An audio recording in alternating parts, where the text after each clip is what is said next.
अस्सलाम वालेकुम स्टूडेंट्स। आज के वीडियो में हमने स्कल की डेवलपमेंट को डिस्कस करना है अगेन लेगमेंट से, और यहाँ से हम इसको स्टार्ट कर रहे हैं क्योंकि इस प्रीवियस पैरा के अंदर सिर्फ आपको ये बताया हुआ है कि स्कल के डेरिवेटिव्स क्या हैं, वर्टिब्रा है, रिब्स हैं, स्टर्नम है, तो वो कैसे डराइव हो रहे हैं, जो ऑलरेडी हम डेरिवेटिव्स वाले चैप्टर में पढ़ चुके हैं। सो याद आपने ये रखना है कि स्कल को दो मेन पार्ट्स में डिवाइड किया जाता है। एक उसका पार्ट होता है न्यूरोक्रेनियम, ठीक है। एक फर्स्ट पार्ट क्या होता है, न्यूरोक्रेनियम, और जो दूसरा पार्ट होता है वो होता है हमारे पास विज़रोक्रेनियम, ठीक है। न्यूरोक्रेनियम और विज़रोक्रेनियम में हम स्कल को दो पार्ट्स में डिवाइड करते हैं। न्यूरोक्रेनियम से मुराद है ब्रेन का प्रोटेक्टिव कोट, ठीक है। क्या है, न्यूरोक्रेनियम से मुराद है प्रोटेक्टिव कोट अराउंड ब्रेन। इसमें हम उन बोन्स के बारे में पढ़ेंगे जो ब्रेन के अराउंड प्रोटेक्टिव कोट बनाती हैं। सो प्रोटेक्टिव कोट अराउंड ब्रेन जो बोन्स बनाती हैं वो किस पार्ट में आती हैं, न्यूरोक्रेनियम में आती हैं। और जो विज़रोक्रेनियम है इसमें सारी की सारी हमारे फेस के स्केलेटल की बोन्स आती हैं, ठीक है। फेस में आपको पता है कौन कौन सी बोन होती हैं, फ्रंटल होती है, फ्रंटल का कुछ पार्ट है, जाइगोमेटिक है, मैक्सिला है, मैंडिबल है, तो वो हमने जो है वो यहाँ पे पढ़नी है विज़रोक्रेनियम के अंडर, ठीक है जी। अब हम सबसे पहले पढ़ेंगे न्यूरोक्रेनियम को। तो न्यूरोक्रेनियम आपको पता है जितना भी ब्रेन है इसके अराउंड जितना भी प्रोटेक्टिव कोट है बोन्स का, वो हमारे पास न्यूरोक्रेनियम है। न्यूरोक्रेनियम की एक बेसिक बात आपने याद रखनी है कि इसके डेरिवेटिव्स क्या है, न्यूरल क्रस्ट सेल और पेरिक्सियल मीजोडर्म। न्यूरल क्रस्ट सेल और पेरिक्सियल मीजोडर्म। अगर हम न्यूरोक्रेनियम को डिस्कस करें और फिर इसको भी हम फर्दर दो पार्ट्स में डिवाइड करते हैं, तो आपने कंफ्यूज नहीं करना कि स्कल को भी हम दो पार्ट्स में डिवाइड करते हैं और न्यूरोक्रेनियम को भी फर्दर दो पार्ट्स में डिवाइड करते हैं। न्यूरोक्रेनियम की जो फर्दर सब डिवीजन्स हैं उनके क्या नाम है, एक होती है हमारे पास इसका मेम्ब्रेनस पार्ट, ठीक है। एक हमारे पास न्यूरोक्रेनियम का क्या होता है, दो पार्ट्स होते हैं, मेम्ब्रेनस पार्ट होता है और दूसरा हमारे पास होता है कार्टिलेजिनियस पार्ट, ठीक है जी। न्यूरोक्रेनियम के दो पार्ट है, membranes and cartilaginous part. Membranes part में वो सारी बोन्स आती हैं जो कि ब्रेन की फ्लैट बोन्स हैं, जो कि ब्रेन की फ्लैट बोन है, जैसे पैराइटल बोन हो गई, जैसे फ्रंटल बोन हो गई, जैसे हमारे पास ऑक्सीपिटल बोन का कुछ पोर्शन हो गया। तो जो फ्लैट बोन्स हैं उनकी फॉर्मेशन किस तरह से होती है, मेम्ब्रेनस पार्ट से होती है, और ये होती है इंट्रा मेम्ब्रेनस ऑसिफिकेशन के थ्रू। अभी हम इसको भी पढ़ेंगे। कार्टिलेजिनियस पार्ट में हमारे पास वो सारी बोन्स आती हैं जो कि ब्रेन की बेस बनाती हैं, ठीक है जी। कार्टिलेजिनियस पार्ट में वो बोन्स आती हैं जो ब्रेन की बेस बनेगी और ये एंडोकॉर्डल ऑसिफिकेशन के थ्रू बनती हैं, ठीक है। ये याद रखना है आपने। अब हम जरा मेम्ब्रेनस बोन की डेवलपमेंट को डिस्कस करते हैं कि किस तरह से होती है। मेन चीज वही है कि इसके न्यूरल क्रस्ट सेल डेरिवेटिव्स हैं और पेरिक्सियल मीजोडर्म इसका डेरिवेटिव है। न्यूरल क्रस्ट सेल और पेरिक्सियल मीजोडर्म क्या प्रोवाइड करते हैं, ये मेसेनकाइम प्रोवाइड करते हैं, ठीक है। क्या प्रोवाइड करते हैं, मेसेनकाइम प्रोवाइड करते हैं। उस मेसेनकाइम के ऊपर प्रोसेस होगा इंट्रामेम्ब्रेनस ऑसिफिकेशन का। किस तरह से होता है ये आपने बहुत डिटेल में एनाटॉमी में और हिस्टो में पढ़ना है, सो हम इसकी डिटेल यहाँ नहीं करेंगे। मेसेनकाइम ये दोनों देती हैं और वो मेसेनकाइम के ऊपर इंट्रामेम्ब्रेनस ऑसिफिकेशन होती है और सारी जितनी भी ब्रेन की फ्लैट बोन्स हैं वो हमारे पास बन जाती हैं। फॉर एग्जाम्पल फ्रंटल बोन हो गई, पैराइटल बोन हो गई, ठीक है, ऑक्सीपिटल बोन का पार्ट हो गया। तो ये वाली सारी बोन्स जो हैं वो कैसे बनती हैं, इंट्रामेम्ब्रेनस ऑसिफिकेशन के थ्रू होती हैं। और इनका जो स्पेशल एक फीचर होता है वो यही होता है कि इन बोन्स के पास प्राइमरी स्पेक्यूल्स होते हैं, इस तरह से प्रोसेसेस फाइबर टाइप होते हैं और इनकी कैरेक्टरिस्टिक ही होती है कि ये सेंटर से पेरिफेरी की तरफ जा रहे होते हैं। तो मेम्ब्रेनस ऑसिफिकेशन बस इतनी आसान सी है। अगर आप मेम्ब्रेनस बोन्स देखना चाहें तो यहाँ पे इन्होंने दिखाई हुई हैं और ये दिखाया हुए हैं स्पेक्यूल्स भी, ठीक है। ये हमारे पास पैराइटल हो गई, फ्रंटल होगी, ऑसिपिटल बोन हो गई। अब जो दूसरा पार्ट है हमारे पास कार्टिलेजिनियस पार्ट, वो हम अभी डिस्कस करते हैं। उसके बाद यहाँ पे उसने न्यूनेटल स्कल की एक बात की हुई है, वही मैं आपको बात बताती हूँ। सो कार्टिलेजिनियस पार्ट में हमारे पास क्या होगा, कार्टिलेजिनियस पार्ट में आपने इतना याद रखना है कि कार्टिलेजेस आएंगी, ठीक है, कार्टिलेजेस बनेंगी और उन कार्टिलेजेस की होगी एंडोकॉर्डल ऑसिफिकेशन। क्या होगी, एंडोकॉर्डल ऑसिफिकेशन, यानी होगा मेसेनकाइम ही, लेकिन मेसेनकाइम पहले किस में कन्वर्ट होता है, कार्टिलेजिनियस मॉडल में, और वो कार्टिलेजिनियस मॉडल फिर क्या बना देता है, बोन बना देता है, ठीक है जी। अब ये जो कार्टिलेजेस हैं, ये जो जिन मेसेनकाइम ने कार्टिलेज बनाया है वो मेसेनकाइम कहाँ से आया है, तो ये थोड़ा सा आपने बस यहाँ पे एक ट्रिक से याद रखनी है कि हमारे पास एक जगह होती है रोस्टर लिमिट, ठीक है, सेलिका टर्शिका के इधर उधर, ठीक है। इस रोस्टर लिमिट के एक एंटीरियर पोर्शन से हमारे पास मेसेनकाइम आएगा और एक इसके पोस्टीरियर पोर्शन से आएगा। एंटीरियर पोर्शन से जो मेसेनकाइम आएगा वो कौन देगा, न्यूरल क्रस्ट सेल देंगे और उस मेसेनकाइम से जो कार्टिलेज बनेगी उसको हम क्या बोलेंगे, प्री कॉर्डल कॉन्ड्रोक्रेनियम, ठीक है। क्या बोलेंगे, प्री कॉर्डल कॉन्ड्रोक्रेनियम बोलेंगे।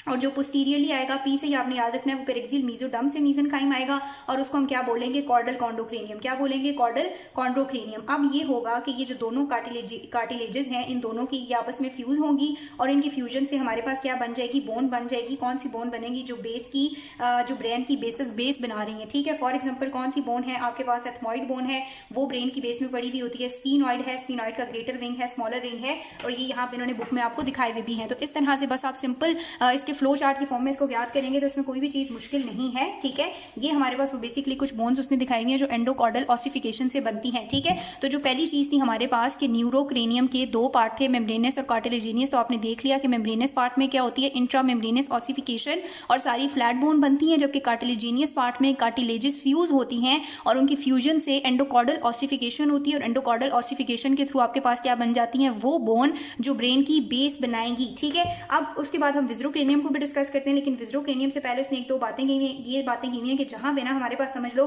कि ये पैराइटल बोन है और ये पैराइटल बोन है, जहां पे दो बोन्स यूनाइट होती हैं उस पॉइंट को हम क्या बोलते हैं, उस पॉइंट को हम बोलते हैं सूचर, ठीक है। उस पॉइंट को हम क्या बोलते हैं, सूचर बोलते हैं। लेकिन जहां पे एक, दो या तीन बोन्स मिल रही हो या चार बोन मिल रही हो, तो ये उनका जो यूनाइटिंग पॉइंट होता है इसको हम बोलते हैं फ्रंटनैले। क्या बोलते हैं इसको, फ्रंटनैले बोलते हैं। और ब्रेन के अंदर दो फ्रंटनैले होते हैं, एक इंटीरियर फ्रंटनैले होता है और एक पोस्टीरियर फ्रंटनैले है। इंटीरियर फ्रंटनैले वहां है जहां पे दो फ्रंटल, ठीक है, टू फ्रंटल और टू पैराइटल बोन आपस में यूनाइट हो रही हैं, और जहां पे दो पैराइटल और पीछे पड़ी दो ऑक्सीपिटल आपस में ज्वाइन हो रही हैं वहां होता है पोस्टीरियर फ्रंटनैले, ठीक है जी। इन फ्रंटनैले का ये इनका मतलब हमें फायदा होता है कि इन फ्रंटनैले में बोन जो है वो काफी एक दूसरे के करीब आई हुई होती है, कंजेस्टेड हुई भी होती है और स्कल का साइज छोटा हुआ होता है और उससे ड्यूरिंग डिलीवरी हेड को पास होने में हेल्प मिलती है, ठीक है। आफ्टर डिलीवरी अपनी अपनी जगह पे बोन से ले जाती है और स्कल का साइज भी इसीलिए बड़ा हो जाता है। एक इंपॉर्टेंट चीज जो आपने याद रखनी है वो ये याद रखनी है कि फ्रंटनैले ड्यूरिंग मतलब बढ़ती उम्र के साथ साथ ये जो फ्रंटनैले होते हैं ना ये क्लोज होते रहते हैं। इंटीरियर फ्रंटनैले और पोस्टीरियर फ्रंटनैले की क्लोजिंग पीरियड के बारे में आपको पता होना चाहिए। तो जो इंटीरियर फ्रंटनैले है वो तकरीबन 18 मंथ्स का जब बेबी हो जाता है तो तब क्लोज होता है, और पोस्टीरियर फ्रंटनैले पैदा होने के 1 to 2 मंथ के बाद बंद हो जाता है, ठीक है, मतलब क्लोज हो जाता है। और इंटीरियर फ्रंटनैले का ये भी इंपॉर्टेंस है कि ब्रेन को ऊपर से ना क्या किया जा सकता है, इंटीरियर फ्रंटनैले वाली जगह से ऐसे दबा के इंट्राक्रेनियल प्रेशर के बारे में भी अंदाजा लगाया जा सकता है। तो ये इन्होंने दिखाया हुआ है हमारे पास इंटीरियर फ्रंटनैले, ठीक है, और ये दिखाया हुआ आपको पोस्टीरियर फ्रंटनैले। और जहाँ पे दो बोन्स मिलती हैं वहाँ पे सूचर बनता है। जहाँ पे दो फ्रंटल बोन्स मीट होती है ना तो आपने याद रखना उसको हम कहते हैं फ्रंटल सूचर। जहाँ पे हमारे पास फ्रंटल और पैराइटल मिलती हैं उसको हम कहते हैं क्रोनल सूचर, और जहाँ पे पैराइटल और पैराइटल आपस में मिलती हैं उसको हम कहते हैं लैम्डॉइड या सेगिटल सूचर, सेगिटल सूचर कहते हैं। और जहाँ पे आई गेस हाँ ये हमारे पास होता है सेगिटल सूचर, और जहाँ पे ये जो पैराइटल है ना ये ऑक्सीपिटल के साथ मिलेगी तो वो लैम्डॉइड सूचर है। Frontal suture, coronal suture, sagittal suture और लैम्डॉइड सूचर। और फ्रंटनैले वो हैं जहाँ पे दो से ज्यादा बोन्स आपस में यूनाइट हो रही होंगी, ठीक है जी। तो ये हमारे पास जो न्यूरोक्रेनियम वाला पार्ट था वो हो गया खत्म। अब हम बात करते हैं विज़ुरोक्रेनियम की। तो विज़ुरोक्रेनियम के अंदर आपने याद रखना है फेस के स्केलेटल की बात हो रही है, ठीक है, जो हमारा फेस की डेवलपमेंट है ना उसकी बात हो रही है। सो विज़ुरोक्रेनियम में बस आपको इस तरह ही याद रखेंगे, लिखने में आता है तो लिख देंगे, एमसीक्यूज आता है तो आप इसको सॉल्व कर लेंगे। तो विज़ुरोक्रेनियम में आपने याद रखना है कि क्या चीज़ आती है हमारे पास, फेस के स्केलेटल की बात आती है कि फेशियल जो बोन्स हैं वो कहाँ से और कैसे डिराइव होती हैं। तो फेस के स्केलेटल के जो डेरिवेटिव्स हैं आपने जो याद रखने हैं वो है हमारे पास 2 फेरेंजियल आर्चेस, ठीक है। अब फेरेंजियल आर्चेस क्या होती हैं ये हम अभी मैं आपके साथ नेक्स्ट वीडियो में डिस्कस करूंगी कि फेरेंजियल आर्चेस क्या होती हैं, लेकिन आपने याद रखना है जो फर्स्ट 2 फेरेंजियल आर्चेस हैं वो कॉन्ट्रीब्यूट करती हैं फेशियल स्केलेटल बनाने में। किस तरह से कॉन्ट्रीब्यूट करती हैं, अगर हम डिवाइड कर देते हैं, यहाँ पे आ जाती है हमारे पास फर्स्ट फेरेंजियल आर्च और यहाँ पे आ जाती है सेकंड फेरेंजियल आर्च, ठीक है जी। फर्स्ट फेरेंजियल आर्च के आगे से आपने याद रखने हैं कि 2 प्रोसेसेस होते हैं। एक हमारे पास इसमें होता है मैक्सिलरी प्रोसेस, ठीक है, इसमें क्या होता है, एक हमारे पास होता है maxillary process first pharyngeal arch में, और दूसरा होता है मैंडिब्यूलर प्रोसेस, ठीक है जी। दूसरा क्या होता है, मैंडिब्यूलर प्रोसेस होता है। ये जो मैक्सिलरी प्रोसेस है इसमें अगेन बच्चों इंट्रा मेम्ब्रेनस ऑसिफिकेशन होगी और हमारे पास कुछ बोन्स बन जाएंगी फेस की। कौन कौन सी बोन बनती हैं, प्री मैक्सिला, ठीक है, अभी आप इसको आगे जाके भी पढ़ेंगे, प्री मैक्सिला बनता है, ठीक है। उसके अलावा मैक्सिला बनता है, मैक्सिला के अलावा हमारे पास टेम्पोरल बोन का कुछ पार्ट होता है, ठीक है, maxilla, pre maxilla, temporal bone का कुछ पार्ट और जाइगोमेटिक बोन, ठीक है। और क्या बन जाती है, जाइगोमेटिक, और आपको पता है ये सारी की सारी हमारी फेस की बोन्स हैं, ठीक है, जाइगोमेटिक बोन बन जाती है। अब हम बात करते हैं मैंडिब्यूलर प्रोसेस की। तो मैंडिब्यूलर प्रोसेस में आपने याद रखना है कि इसके पास एक कार्टिलेज होती है जिसे हम बोलते हैं मिक्कल कार्टिलेज, जिसे हम क्या बोलते हैं, मिक्कल कार्टिलेज। ये मिक्कल कार्टिलेज ज्यादातर तो डिसअपीयर हो जाती है, लेकिन इसके अराउंड जो है इस मिक्कल कार्टिलेज के, फॉर एग्जाम्पल ये मिक्कल कार्टिलेज है तो इसके अराउंड कुछ मीजेनकाइम होता है, ठीक है। उस मीजेनकाइम में भी इंट्रामेम्ब्रेनस, अब बेशक यहाँ पे कार्टिलेज है तो एंडोकॉर्डल ऑसिफिकेशन नहीं है, इस मीजेनकाइम में भी क्या होगी, इंट्रामेम्ब्रेनस ऑसिफिकेशन, और आपके पास क्या बन जाएगी, मैंडिबल, ठीक है। तो जो फेस की मेन बोन है यानी मैंडिबल है, मैक्सिला है, टेम्पोरल है, जाइगोमेटिक है, वो तो बन गई, लेकिन स्टेपिस भी तो होती हैं जो कान के अंदर होती हैं, वो 3 बच जाती हैं। तो वो कैसे बनती हैं कि हमारे पास ये जो फर्स्ट फेरेंजियल आर्च का मैंडिब्यूलर प्रोसेस है इसकी ये जो मिक्कल कार्टिलेज होती है ना इसकी डॉर्सल टिप का कुछ पार्ट, ठीक है, इसकी डॉर्सल टिप का कुछ पार्ट और ये जो सेकंड फेरेंजियल आर्च है ये दोनों मिलके इनका जो मीजेनकाइम है वो मिलके हमारे पास क्या बना देता है, ऑसिकल्स बना देता है। ऑसिकल में हमारे पास आपको पता है क्या आ जाती है, मेलिस, स्टेपस और इनकस, ठीक है, मैलिस, स्टेपस और इनकस। सबसे पहले ये बॉडी के अंदर ऑसिफाई होती है, ठीक है, ये चीज़ आपने याद रखनी है। तो यहाँ पे हमारे पास जो फेशियल स्केलेटल है उसकी डेवलपमेंट भी खत्म हो गई।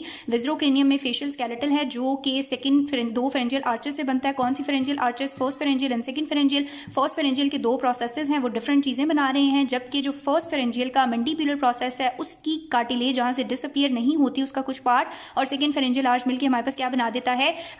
ऑसिकल्स बनाता है, यानी कान की बोन्स बनाता है।